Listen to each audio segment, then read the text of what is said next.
Domino nám dnes lépe pomůže pochopit štěpení atomů.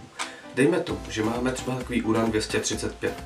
Do jádra tohoto izotopu vletí neutrony o správné energii. Jádro se rozštěpí, uvolní se energie a také vyletí další 2 až 3 neutrony, které pokračují do dalších jader.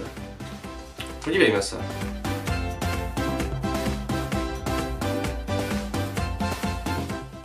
A nezdálo se vám na tom něco divného? Správně, když domino padalo takto za sebou jen v řadě, znamenalo by to, že vždy vylítnul jenom jeden neutron. Ale jak jsem ji říkal, vylítává vždy 2 až 3. Jak by to teda bylo více pravděpodobné?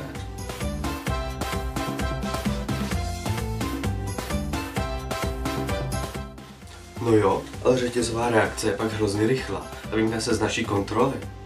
Ne, už i s tím se umíme poradit. Pomocí regulačních tyčí, teda v našem případě pravítku, které zabrání tomu, aby se neutron dostal do dalšího jádra a začala další reakce.